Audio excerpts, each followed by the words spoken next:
a highlight. The team has been extraordinary. The work that all the variety of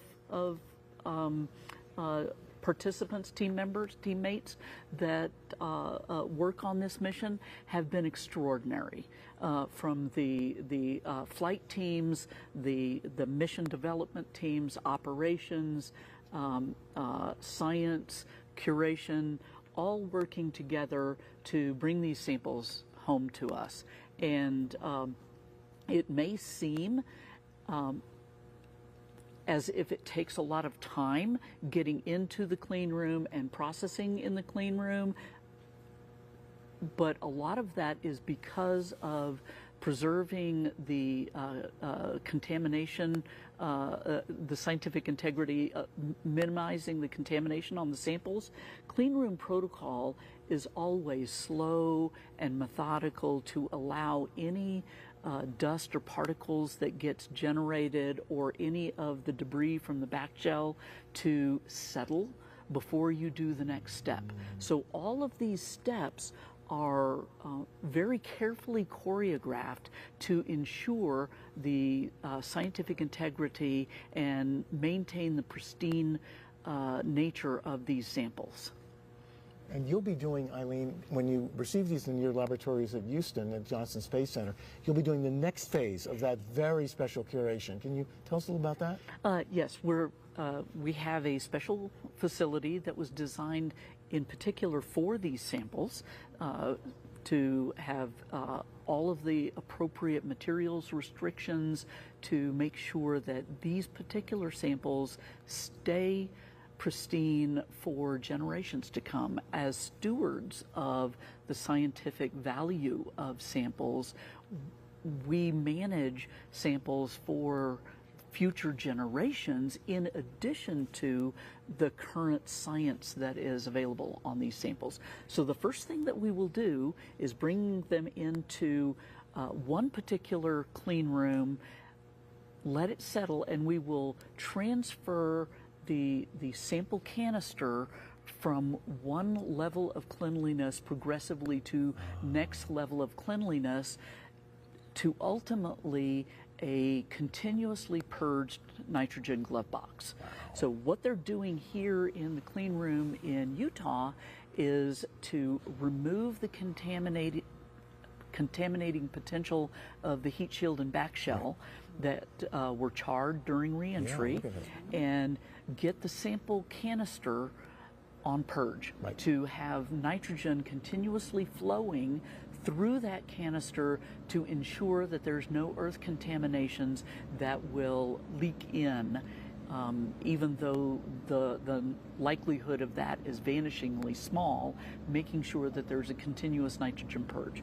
So that nitrogen purge will stay on the sample canister until it gets into the nitrogen glove box in Houston, where we will start deintegrating the sample canister to get to the precious cargo inside. Which are inside the sample head, which has... Yes. Right, okay. Right. But there is the possibility of some samples being within the sample return capsule, this capsule here, because the TAG-SAM event worked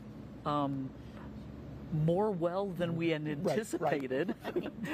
There could be some sample of Bennu within the sample capsule. Wow. And so we will make sure that that sample also gets identified and safed to maintain its integrity here, so that it also retains its value. Wow.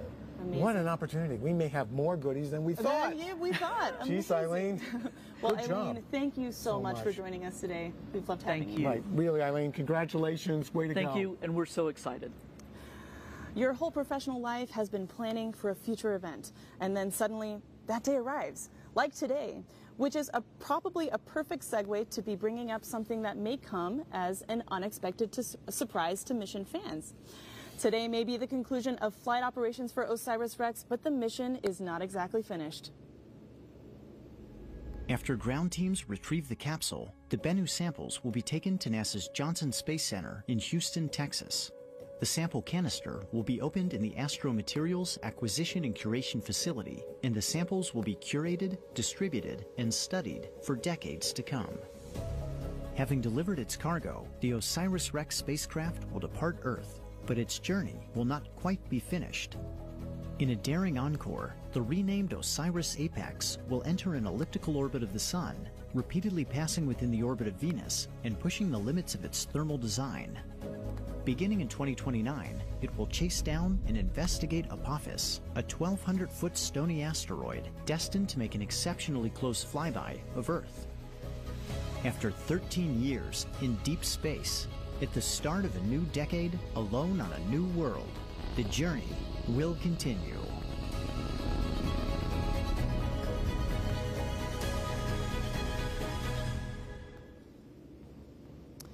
Jim, OSIRIS-REx collected its samples and is bringing them back to Earth for analysis, like we've all watched today.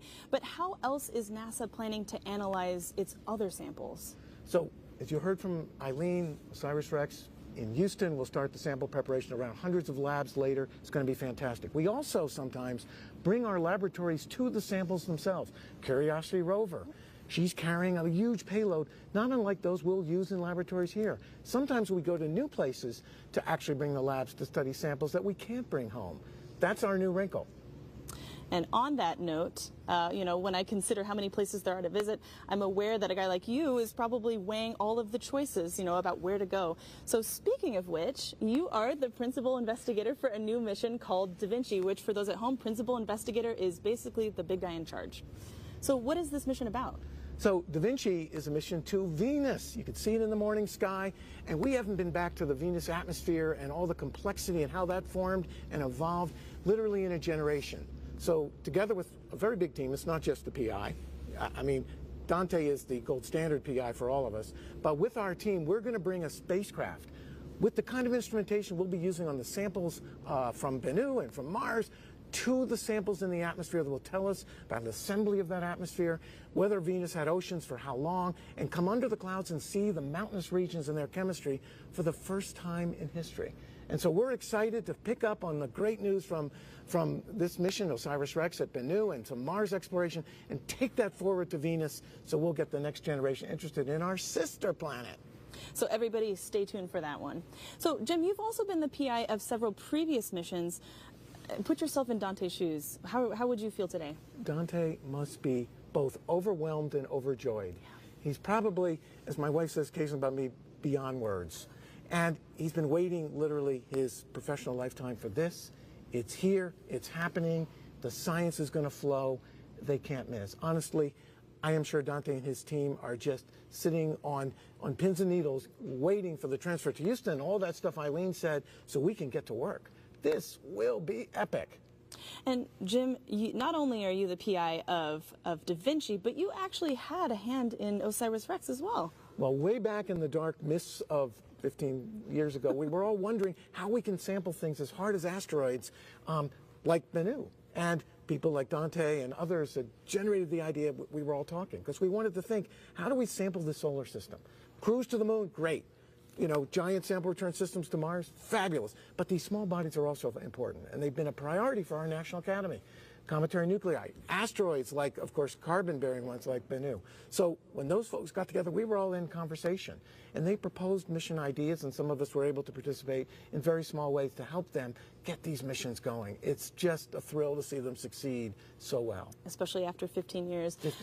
As you can see, Jim is a wealth of knowledge. So on that note, we're getting questions from around the world about this thrilling mission. Let's take our final questions of the day. All right, at Oatmeal, today is my birthday. Can I have some of the asteroid sample? It would mean a lot. Well, you heard there's other birthdays today, too, including the Colonel. I think Oatmeal saw that it was also Colonel Harwell's birthday. But as Danny Glavin and Jason said, the samples from Bennu are for scientific research, education, inspiration. They'll be used, for future generations even, as Eileen said and Jason said. So, unfortunately, we can't give you Bennu. We can give you pictures and up-close vantage point like we've given you today, and as the science is done by the science community, and so you'll be part of that, and you can write proposals to work on samples if you have a neat new instrument you want to try. So stay tuned. Stay tuned. And I understand, Oatmeal. I also want a piece of that sample, Yes. but we got to, we can't. All right, Jim, let's take one more. All right, at Electromagnesia, I hope I got that right. What questions are we hoping to answer by studying the samples from Asteroid